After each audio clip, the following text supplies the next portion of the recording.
Hello everybody, my name is Jose Aleman, and a few weeks ago I presented a research paper to the CDC supervisors and top management um, on the next project the CDC should be taking on. Um, and I'm going to be talking, what they asked me to do is to bring all my colleagues and do a PowerPoint presentation of why it makes sense for us, CDC, Center of Control Disease, to take on this propaganda. My subject is that the reason that we need to take this propaganda, this advertisement, is we need to stop people from smoking cigarettes, okay? Um, the reasons why preventing smoking is the best solution to an epidemic cancer problem, I'm gonna give you three reasons. The first reason is smoking cigarettes kills an average of 4,000 people a year. Okay?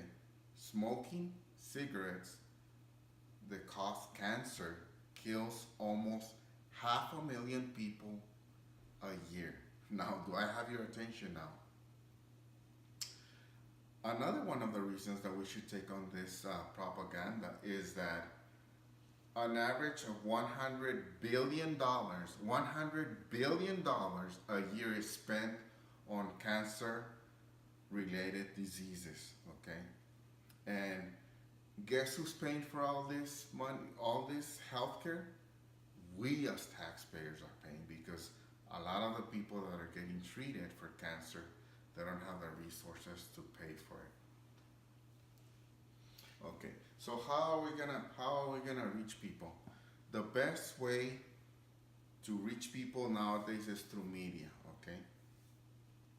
A recent study demonstrated that people spend 4 or more hours on their devices, which is television, their iPhone, their iPad, all their electronic devices. They're spending 4 hours out of each day looking at, on their device for their entertainment, social media and all that. So that's the best way to reach these people, especially the young people. Now, what model are we gonna use? We're gonna use the fear model. The fear model propaganda is very effective. Why? Because it's the reality of what's happening. It really hits people. It's right on their face. You don't tap them on the shoulder and say, hey, let me have your attention. No. This type of fear model, what it does, it slaps you on the face with graphic ads, graphic videos, and people pay attention because nowadays people are very distracted by everything. There's too many distractions on their phone, their text. So now we need to bring their attention with graphic ads, and we're going to use this fear model propaganda. This fear model appeal, it really brings it home to let them know that that their behavior is causing harmful effects to their health, their financial and their personal problems. Okay, medical cancer problems associated with smoking cigarettes. What are the medical cancer problems? Well, 80% of all lung cancer is caused by smoking cigarettes, okay? It's called by lung cancer. 80% of all cancer comes from lung cancer, and lung cancer comes from smoking cigarettes. So that's one of the problems.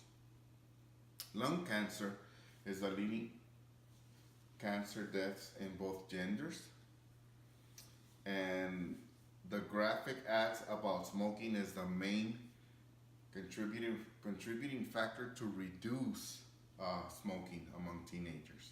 And this has been studied, and this has been proven in the last 10 years. On this slide, it shows you all the types of cancer: the mouth, throat, your voice box, acute, leukemia, kidneys. I mean, It's all over your body, your esophagus, your lungs, your liver, your stomach, your pancreas, colon. Smoking cigarettes causes cancer all over your body. You name it, it's there. Also, the second reason why we should use this propaganda is because we're spending $100 billion a year on medical problems associated with cancer.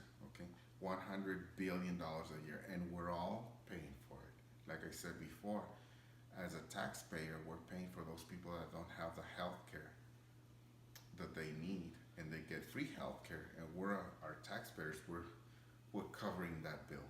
So it's a lot of money, $100 billion a year. So that should bring your interest of how financially it's causing the society, American society, a lot of money. It's been proven that advertisement of preventing smoking has dropped 30% in the United States in the past decade. So what does this tell us? That this is working. So we should continue with this, but with graphic ads and using the fear model. Okay.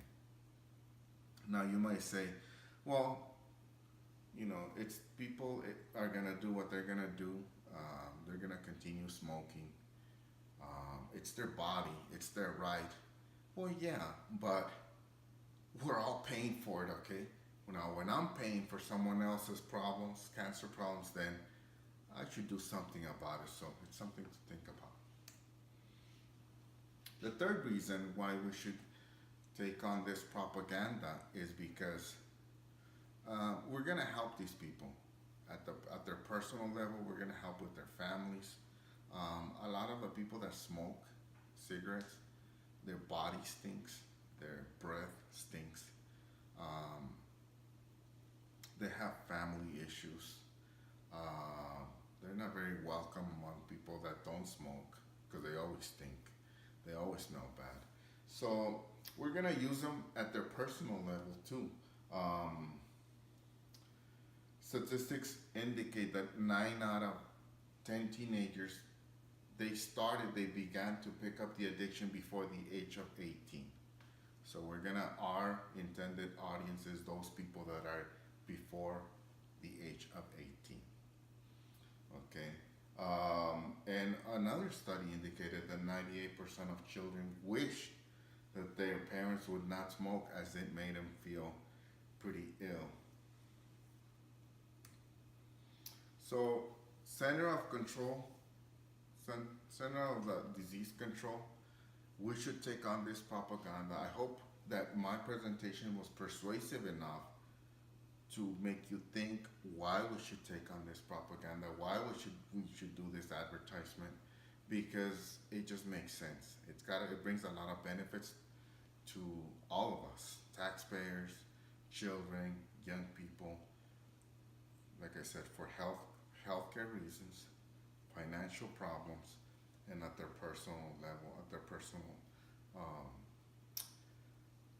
we're gonna help these people that are smoking cigarettes. So, and I came up with 2 different models, or one model. The model should be: smoking is the perfect way to commit suicide without actually dying. Okay. The mission statement for this propaganda should be: please don't smoke. Life is too beautiful to waste it on a cigarette and its health-related consequences. I want to give credit to cancer.gov. I did my research from cancer.gov, also from CDC, their website, and also I got the pictures from Google Images, and I posted them. I posted all the images from Google Images. So that's where I got my research from, cancer.gov. I got their stats, and I also got from CDC. I got some ideas, and those are used in my reference page. Thank you very much. Again, this is Jose Aleman, If you have any questions, reach out to me and I'll be glad to help you out. Thank you.